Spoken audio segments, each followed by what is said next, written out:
We've talked already this semester a little bit about attention and learning. Today I want to start us off with memory and distinguish it a little bit from learning. There are going to be several different types of memory that you're going to be responsible for, just like there were several types of learning. And we'll walk through those a little at a time. This book, this picture is in your textbook, and this is a fairly new thing that we can have this fellow's picture, because he only died a few years ago. So there's an entire generation of students who've heard about this guy, but didn't ever see him because he was a medical patient the whole time. This is Henry H.M., who we've talked about. And you will remember that Henry had what medical condition? Anybody? Does anybody remember anything from the weekend? That's why I should give quizzes on the weekend to keep you engaged. He had epilepsy, remember? And the doctors in his time knew that very often seizures would start in the temporal lobes and then move to other parts of the brain. So what they often did in this time is they would come and do what was called a temporal lobectomy. They would remove part of the temporal lobe. And so you would go in, if you were somebody being considered for the surgery, they would put you in an EEG and try to figure out where the locus or the starting point of your seizures were. In Henry's case, they couldn't figure out which hemisphere. And so they decided, because his epilepsy had become life-threatening, to do both sides.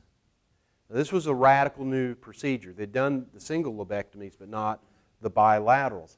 Now, I don't know why. You might ask, why didn't they do the corpus callosum? I don't know why he was not a candidate for that. But there were only about a dozen patients who they did the surgery to, and there's a reason.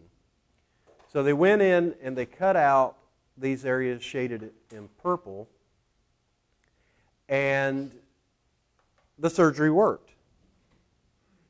Henry's epilepsy became controlled. So the doctors were pretty proud of that. They were pretty happy about that. But there was one itsy-bitsy little downside that you know about already.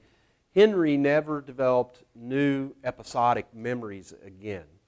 Again, episodic memories are those stories that you can tell about yourself. There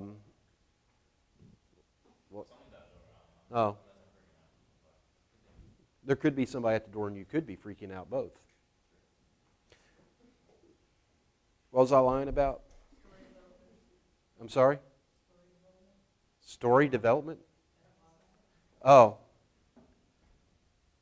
Story development? Okay. Good gosh, what am I going on about today? So anyway, he had no more new episodic memories. Stories we tell about ourselves. Okay. I was a little worried about myself there for a minute. So episodic memories are those memories about our lives. They're autobiographical. What you did prom night. If you didn't put yourself into an alcoholic haze and black out, would be an autobiographical memory. When you got your driver's license, all these sorts of things. Things that you can tell others about are episodical memories. The temporal lobe, as you remember also, no doubt, is involved in spatial navigation. So Henry had problems with that. But interestingly, other kinds of memory for Henry were preserved. And we'll be talking more about that. So one real big thing that comes out of Henry's surgery and his loss of episodic memory, while other memory is preserved, tells us that there are, in fact, different types of memory. And we did not know that for sure until this time. Henry's surgery also set off a 50-year wave of research in what's going on in the temporal lobe, because we really didn't know that well until Henry's time what had happened. So what are some of these types of memory? Well, episodic I've told you about. A second type of memory is procedural memory. Who's ever had a Rubik's Cube? Has anybody used?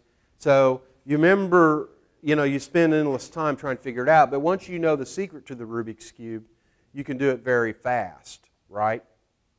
Well, Henry was given a number of procedural tasks to learn. He could learn and remember how to do things. But here's the interesting thing about procedural memory.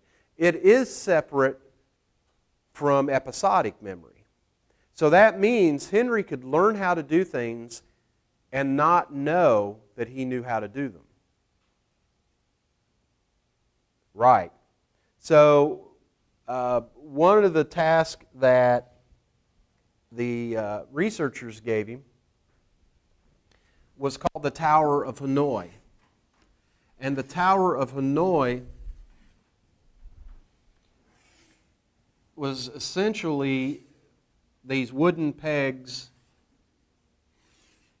in a board, and they'd have these rings that would go over them. There's children's toys that look like these kind of donut rings, and they're of different sizes. And there'd be maybe half a dozen rings. And what your job is, if you are the patient, is to move the rings from this rung to this rung. You can only move them one peg at a time. And there were rules about whether a big one could go on a small one and this and that and the other. So it gets kind of complicated. And it's a puzzle is what it is. Henry was taught to do this, but Henry had no memory of being taught to do this. So every day they'd bring him in to do this, they'd have to explain to him again, Henry, here's what we want you to do. And they'd give him all the instructions. And he'd go, okay. Well, the first few times, Henry was just like we would be. He'd be slow, probably cuss some, I imagine, had some problems. By the time he learned how to do it, he could just do this thing blazingly fast. And they go, well, how could you do that? And he's like, well, I don't know. It just seemed like the way to do it. So procedural memory, how to do things, is in fact completely separate from episodic memory. You think you guys are the ones who get monkey mind? Conditioned learning was also preserved in Henry. So you could use classical conditioning. You could use Pavlovian conditioning.